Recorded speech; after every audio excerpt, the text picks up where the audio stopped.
Stéphane Bern, secret d'histoire. Le chevalier Déon était-il une espionne? Homme ou femme? 2 siècles après sa disparition, Charles Geneviève Louis Auguste André Timothée Déon de Beaumont suscite encore bien des interrogations quant à son sexe. Le chevalier est en effet resté célèbre comme l'espion du roi de France qui s'habillait en femme. Un mystère sur lequel se penchent bien des historiens, et qui fit même chanter à Mylène Farmer en 1987 dans Sans contrefaçon: un mouchoir au creux du pantalon, je suis chevalier Déon. Voici le portrait de ce héros aux 2 visages. Voltaire avait vu juste. Cela fera un beau problème dans l'histoire, écrivait-il depuis Ferney, parlant de cet animal amphibie qui n'est ni fille ni garçon. Le sexe du chevalier Déon ne cesse d'intriguer en France et en Angleterre au XVIIIe siècle, et le personnage a cultivé le paradoxe et l'ambiguïté jusqu'à s'y perdre lui-même. Remarquablement intelligent, prodigieusement cultivé, aventurier et espion, toute sa vie, il a brouillé les pistes. Agent double, au propre comme au figuré, entré au service du roi Louis XV dans ce qu'on appelle alors le secret du roi, ancêtre des services spéciaux, il reste l'un des personnages les plus mystérieux de notre histoire.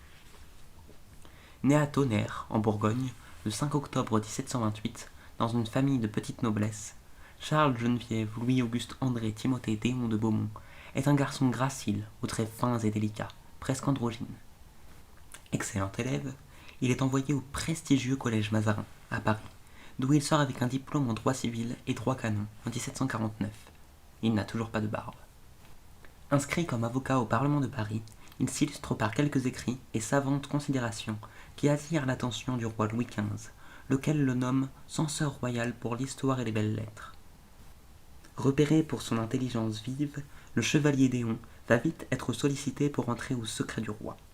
Ce cabinet parallèle, dirigé par le prince de Conti, pour préserver le domaine réservé du roi, notamment en politique étrangère, tandis que les diplomates officiels obéissaient au secrétaire d'État aux affaires étrangères, sous l'influence de la marquise de Pompadour. En 1756, le chevalier est envoyé en Russie pour obtenir de la tsarine Élisabeth une alliance stratégique avec la France. Il racontera plus tard, et les nombreuses légendes étayées par Frédéric Gaillardet, dramaturge de Tonnerre, s'en nourriront, qu'il est devenu lectrice de la tsarine sous le nom de Lia de Beaumont, mais rien ne permet de le confirmer. En revanche, tout laisse à penser qu'il a dû se travestir pour la première fois en femme pour traverser les frontières et atteindre sans péril la Russie. Il s'est aussi manié l'art de travestir la vérité. Il ira jusqu'à prétendre que c'est lui, simple secrétaire d'ambassade et espion du roi de France, qui a réussi l'exploit de retourner les alliances pour convaincre la tsarine d'entrer en guerre contre l'Angleterre aux côtés de la France.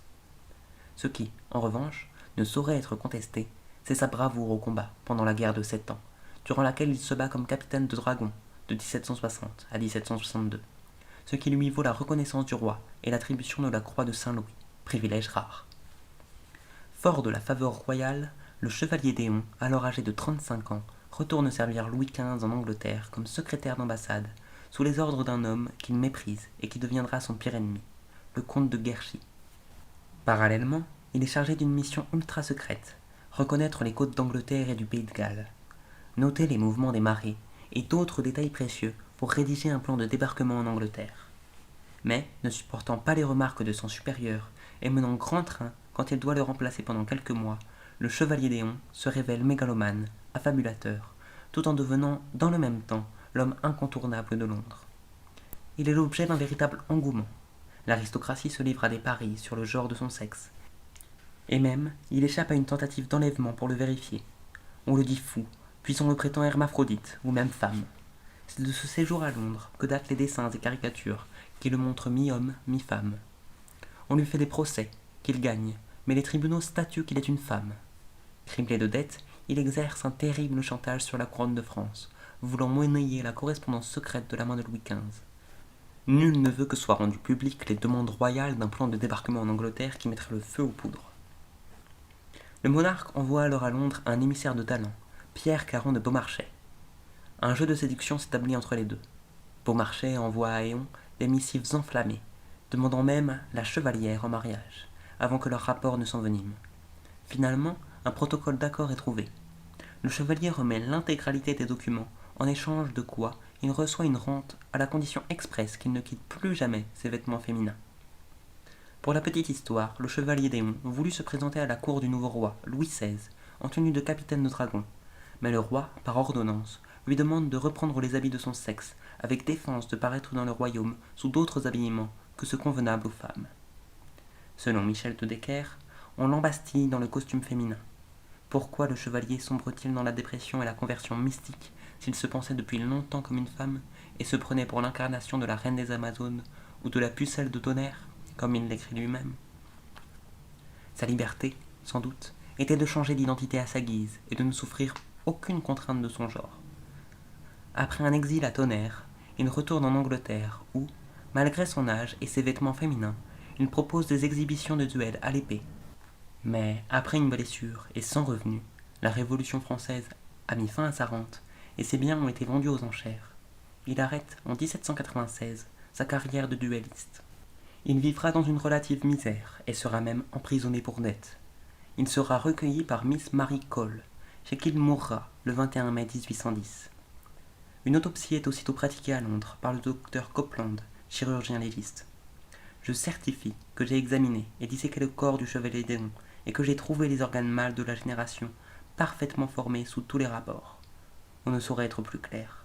Le baron Séguier, consul de France à Londres, notera: aucune bizarrerie de la nature n'a protégé le rôle qu'il s'est plu à jouer si longtemps.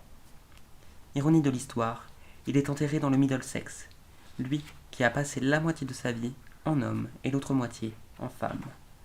Quel est donc le secret du chevalier d'Éon, à qui on ne connaît aucune aventure féminine ou masculine? Selon Évelyne Levert, l'hypothèse la plus vraisemblable serait qu'il est resté chaste, car il n'éprouvait aucun désir charnel. Certains assurent qu'il représente un cas d'hermaphrodisme pur. Quoi qu'il en soit, sa vie, qu'il décrivait lui-même comme sans queue ni tête, pose clairement la question de l'identité de genre et de la transsexualité. Une association anglaise soutenant les transsexuels, la Beaumont Society, l'a d'ailleurs choisi comme emblème.